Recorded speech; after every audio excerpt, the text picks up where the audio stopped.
Today we're going to settle a debate, one that has been in my comment section for a long time and I've been neglecting it.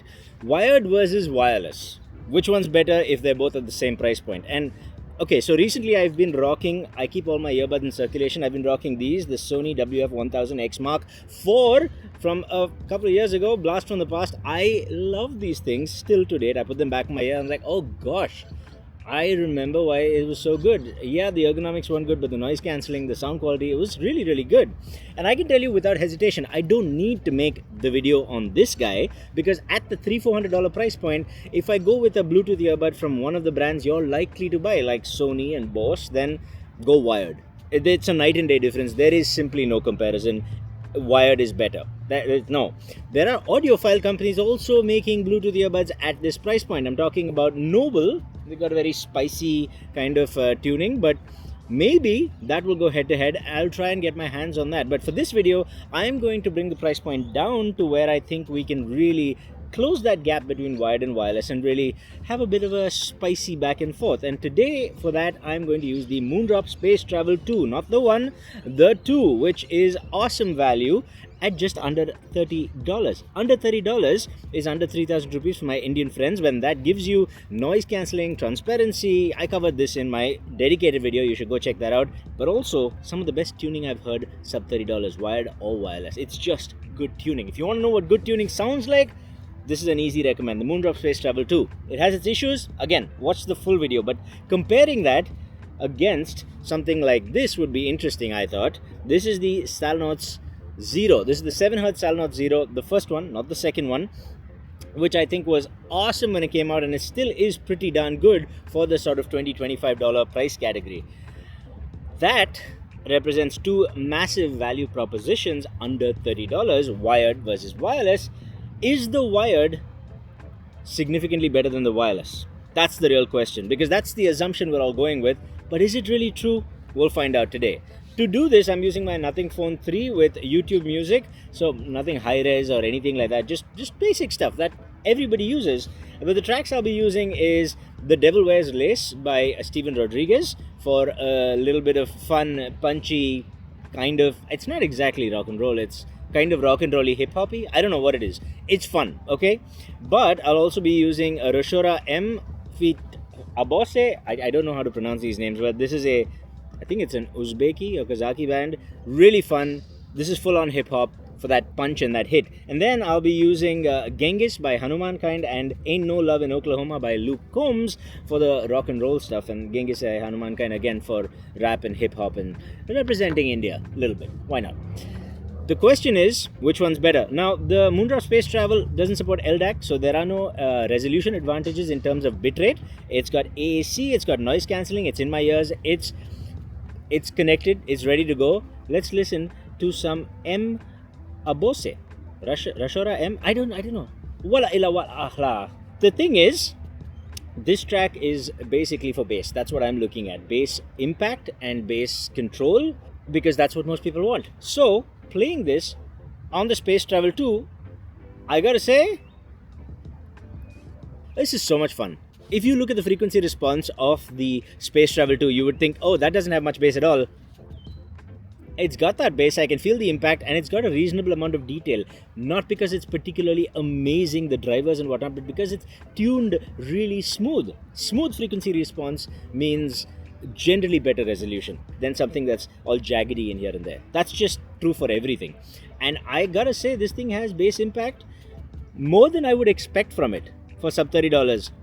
And then when there's a bass pan left to right, it's good. It's got that sub bass as well. Very, very impressive set of earbuds for under $30. But will this be better than something that is wired? This is the sort of thing that sold really well when it came out, because I kind of glazed all over it because it was that good.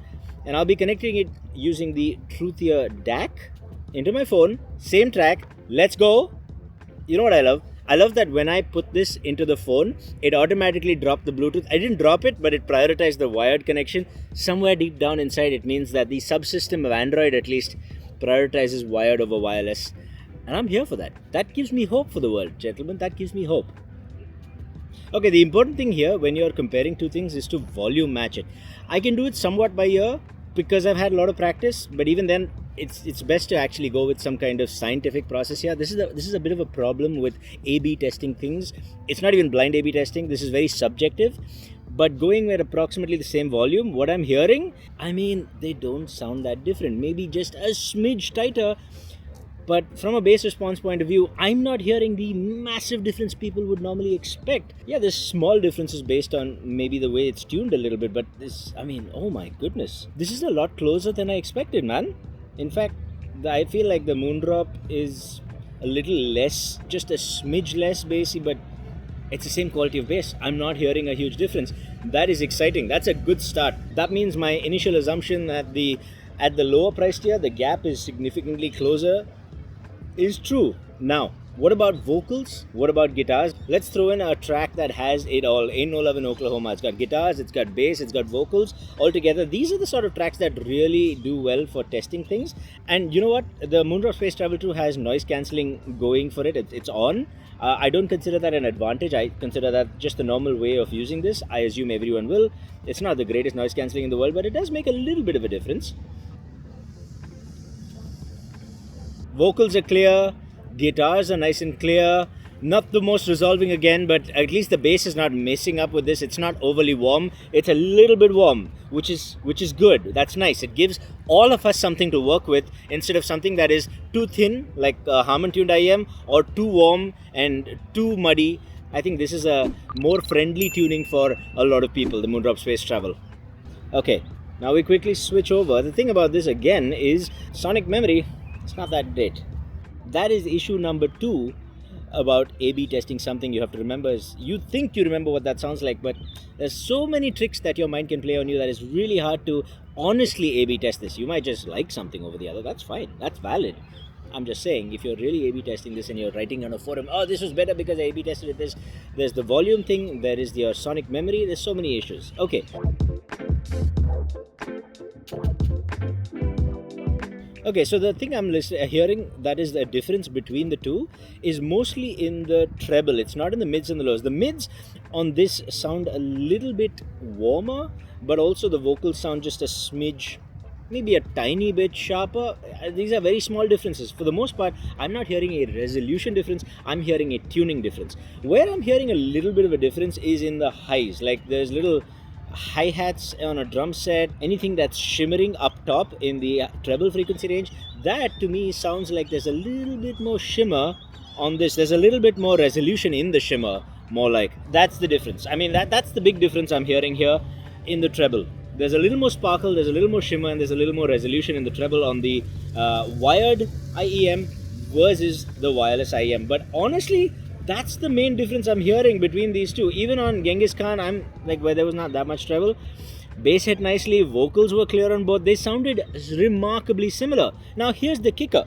To use the wired IEM, I have to use a dongle. That actually increases the price by whatever this dongle is, maybe $70-$80 when it came out. Now I don't know. But you can get a Apple dongle DAC or a Samsung dongle DAC for $15 or so. And that's fine. Those are very good, by the way. Those are underrated AF. And if you use that with this, that still increases the price. If you get some sort of bundle deal for under $30, then that's comparable. But if not, the Moondrop Space Travel 2 eliminates the need for a DAC, right? Hear me out. Stays under the $30 budget, if that's your budget.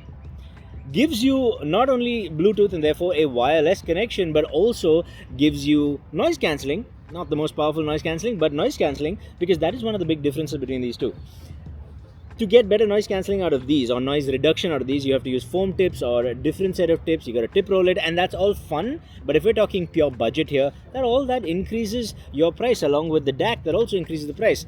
This gives you a bit of noise isolation and noise cancelling, gives you cuts the cord, and gives you very, very similar sound quality to the wired IEM. I mean, this just reinforces the utter value that the Space Travel 2 has. I'm not getting paid for this. They sent me this. I get to keep these things. So there is scope for bias. Like Linsol sends me lots of this stuff. There's a lot of scope for bias, and I have an affiliate link. So there's a ton of scope for bias. You must know that. Watch other reviews before making up your mind. But I'm just saying, between wired and wireless at the bottom end of the price point, I'm going to argue that, man, there might be more value in the wireless, and there's very similar sound quality. However, yes, in the treble, in the high frequencies, there's definitely a bit of a difference. Will the codec resolve that? Because apparently there's a Space Travel 2 Pro coming out with LDAC. Usually this doesn't make that much of a difference, right? People don't understand. It's not that much of a difference unless it's really, really tuned well in the high frequencies, which is not something you see very often either. So I don't know. If they send me one, I'll review it. But right now, I'm saying the wireless one is pretty good. Obviously, the wireless one will also in a year or two just die, right? Because the batteries will die, and this is a cheap thing, so I don't expect it to last for long. And the Salnotes has a very cheap cable, but it has lasted me a couple of years, no issues there. So there is that to factor in. But I think there's a lot of value. I'm impressed. Wired over wireless for the first time in a long time. I think wired, at least at this price point, has a lot going for it, provided you get something like this that is tuned very well. The tides might just be turning. If you want to see me compare other wired and wireless options, comment down below and I'll do that. And also subscribe and like, because YouTube. And I'll see you in the next one. Stay happy, stay peaceful, stay colorful. Namaste.